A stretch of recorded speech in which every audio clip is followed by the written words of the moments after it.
In the dimly lit room of his study, Jonathan Archer, a distinguished archaeologist, sat surrounded by ancient artifacts and maps. For decades, he had been obsessed with one tantalizing mystery, the lost city of Atlantis. Despite the skepticism of his peers, Archer believed that the ancient civilization's remnants were waiting to be discovered. His life took a surreal turn when an unmarked package arrived at his doorstep one chilly morning. Carefully unwrapping it, he found a meticulously painted canvas depicting a haunting scene. A grand city submerged underwater, its magnificent spires and towers glowing with an ethereal light. But what caught Dr. Archer's attention were the figures in the foreground. Robed priests performing an arcane ritual around a stone altar, their faces contorted in ecstasy or perhaps agony.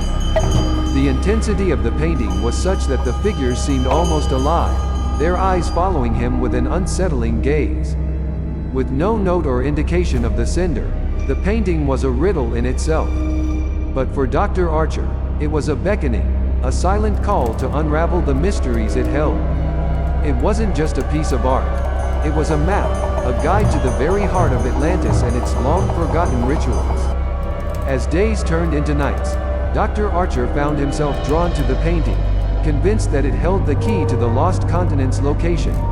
And as the moonlight streamed through his window, casting eerie shadows on the walls, he made a decision. He would assemble a team, embark on an expedition, and uncover the secrets that lay beneath the ocean's depths.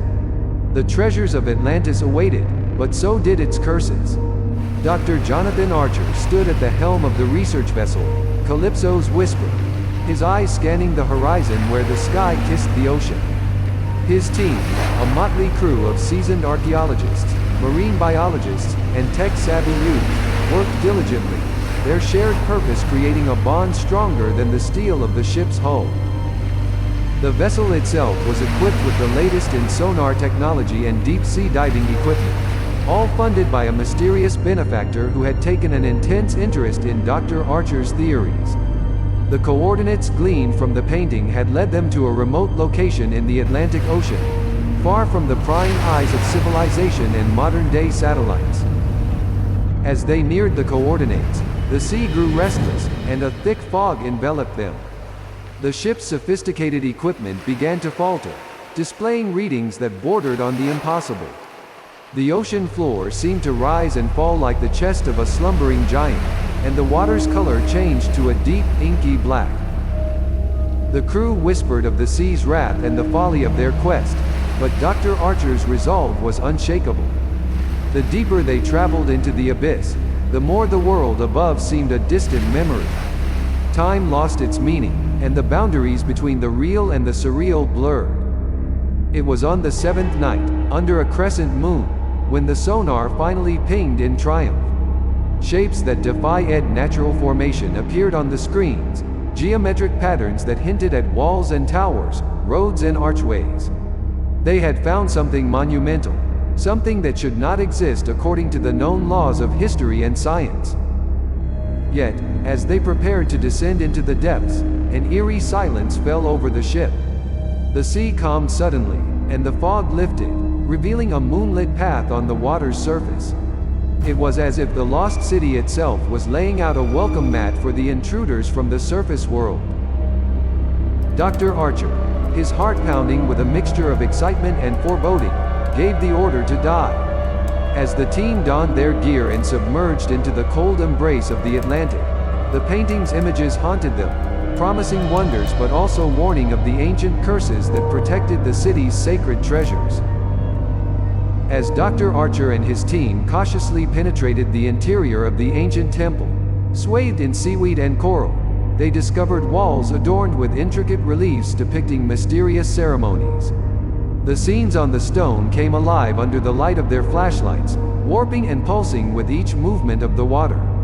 It seemed as if the temple itself was breathing in rhythm with their heartbeats, drawing them into an ancient world long resting at the ocean's floor.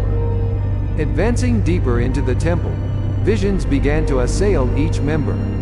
Hallucinations gripped them with such intensity that the boundary between reality and mysticism became nearly impermeable. They witnessed Atlanteans in pristine robes gathering around altars, offering up treasures and exotic beasts whose blood darkened under the moonlight. Dr. Archer watched as a tall priest raised his hands to the heavens, uttering incantations that sounded strange and familiar to his ears simultaneously. Each team member was immersed in their own vision, each as vivid and terrifying. They observed as the Atlantean shadows spoke to them in a language that was forgotten but, to their astonishment, understood by them. Most disquieting was that they saw themselves in these visions, not as observers but as participants in the rituals. They felt the cold stone floors beneath their feet, heard the echo of their own screams mingling with the whisper of the sea.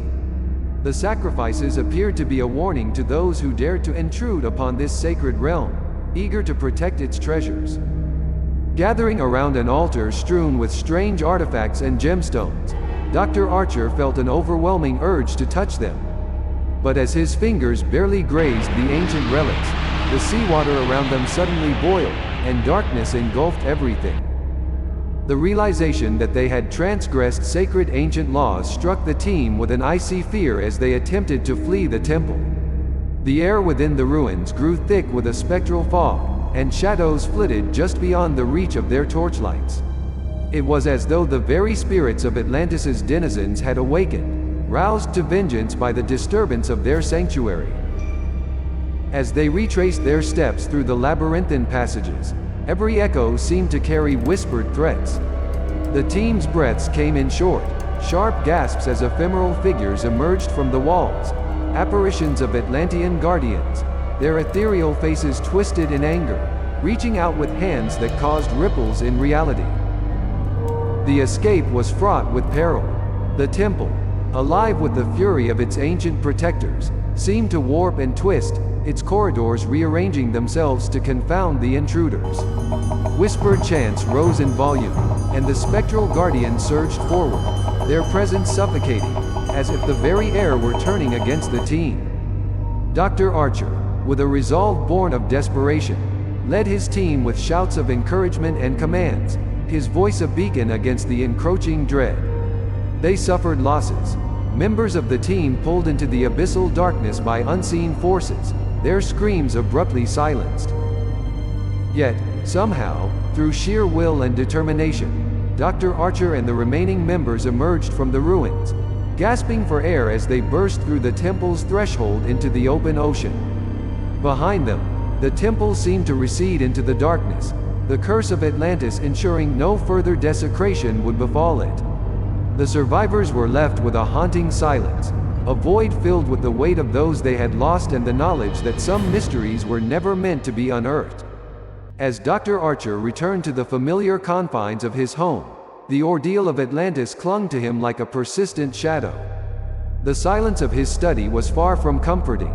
It was a canvas for the phantoms of his memories to paint their spectral images. He would catch glimpses of Atlantean rituals in the flicker of a candle or hear the distant chants in the patter of rain against the window. The lines between reality and nightmare blurred, each haunting vision casting doubt on what he had experienced. Were these simply the workings of a mind traumatized by the crushing depths and the brush with the supernatural?